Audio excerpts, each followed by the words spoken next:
हम आपको बताएंगे कि आप किस तरीके से सिद्ध कर सकते हैं या फिर प्रूव कर सकते हैं कि sine square theta plus cos square theta की जो वैल्यू है वो 1 के बराबर होती है। तो उसके लिए आपको सबसे पहले इस तरीके से एक राइट एंगल ट्रायंगल लेना होता है, जहाँ पे आप देख सकते हैं जो ग्रीन कलर वाली लाइन है ये हाइपोटेनस यानी कि कर्ण होती है, और ये जो ब्लू कलर वाली लाइन है ये हाइट यानी कि ऊंचाई होती है, और ये जो रेड कलर वाली लाइन है ये बेस यानी कि आधार होती है। तो सबसे पहले sine square theta plus cos square theta को 1 के बराबर प्रूफ करने के लिए आपको कुछ चीज़ों को जान लेना सबसे पहले जरूरी होता है। तो आइए हम सबसे पहले आप उन चीज़ों को आपको बता देते हैं।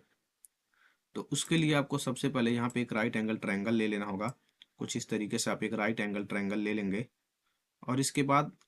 यहाँ पे आपका ये वाला जो पार्ट होता है ये हाइपोटेनस यानी कि कर्ण होता है, और ये वाला जो पार्ट है ये परपेंडिकुलर यानी कि लंब होता है, और ये वाला जो पार्ट है ये आपका बेस यानी कि आधार होता है। तो इसमें जो राइट एंगल ट्रायंगल होता है इसमें साइन थीटा की जो वैल्यू होती है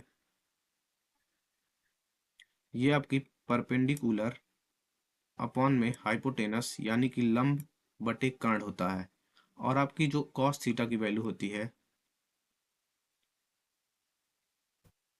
कॉस थीटा की वैल्यू ये बेस अपॉन हाइपोटेनस निकल करके आ जाती है। तो यहाँ से आपको ये जानना जरूरी था कि साइन थीटा की वैल्यू परपेंडिकुलर अपॉन हाइपोटेनस और कॉस थीटा की वैल्यू बेस अपॉन हाइपोटेनस होती है।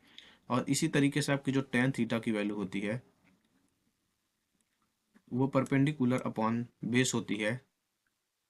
लेकिन अभी हमें फिलहाल साइन और कॉस की वैल्यू की ही ज़रूरत है, तो हम केवल इन दोनों चीज़ों पर फोकस करेंगे। तो यहाँ से अब हम फिर से एक नए स्लाइड पर आ जाते हैं, और आप यहाँ पे आपको सबसे पहले एक पाइथागोरस प्रमेय होता है यानी कि पाइथागोरस का जो थ्योरम होता है वो जानना जरूरी होगा। पाइथागोरस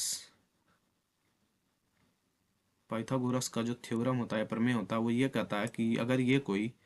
राइट एंगल ट्रायंगल है तो इसमें जो कर्ण का यानी कि हाइपोटेनस का स्क्वायर होता है ये बराबर होता है परपेंडिकुलर का स्क्वायर और प्लस बेस के स्क्वायर के। तो आपको इस पॉइंट को नोट करना होगा कि हाइपोटेनस का जो स्क्वायर होता है ये परपेंडिकुलर और बेस के स्क्वायर के सम के बराबर होता है। ये हाइपोटेनस, ये परपेंडिकुलर, और ये जो है आपका बेस होता है। तो अब हम फिर से पहले वाले स्लाइड पर चलते हैं और आपको दिखाते हैं कि sine theta plus cos sine square theta plus cos square theta की वैल्यू जो है आप उसको किस तरीके से 1 के इक्वल प्रूफ कर सकते हैं। तो कि जैसा कि हमने यहाँ सेकंड वाले स्लाइड में बताया था कि साइन थीटा की वैल्यू होती है परपेंडिकुलर अपॉन हाइपोटेनस और कॉस थीटा की वैल्यू होती है बेस अपॉन हाइपोटेनस, तो हम इसी वैल्यू को यहाँ पे पुट करेंगे। तो साइन स्क्वायर थीटा के जगह पे आपको पुट करना होगा परपेंडिकुलर अपॉन हाइपोटेनस का होल स्क्वायर और प्लस कॉस थीटा के जगह पे बेस अपॉन में हाइपोटेनस का होल स्क्वायर। तो फिर अब जब आप इसको ओपन करेंगे तो आप यहाँ देख पाएंगे ये हो जाएगा परपेंडिकुलर का स्क्वायर अपॉन हाइपोटेनस का स्क्वायर और प्लस ये हो जाएगा बेस का स्क्वायर अपॉन हाइपोटेनस का स्क्वायर। फिर आप इसको इक्वल टू करेंगे तो फिर यहाँ पे आप एलसीएम लेंगे तो नीचे हाइपोटेनस का स्क्वायर आएगा और ऊपर जो है परपेंडिकुलर का स्क्वायर प्लस बेस का स्क्वायर आ जाएगा।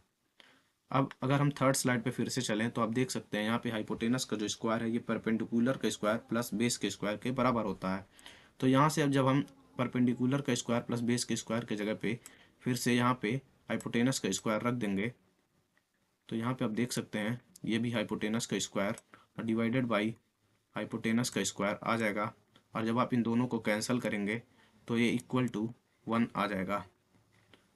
और आप यहाँ पे देख सकते हैं sine square theta plus cos square theta की जो वैल्यू थी वो 1 प्रूव हो चुका है। तो इस तरीके से जो है आप sine square theta plus cos square theta की वैल्यू 1 प्रूव कर सकते हैं। और आई होप आपको वीडियो पसंद आया होगा। वीडियो पसंद आया तो वीडियो को लाइक करना और अपने दोस्तों में शेयर करना बिल्कुल ना भूलें, और वीडियो में एंड तक बने रहने के लिए धन्यवाद।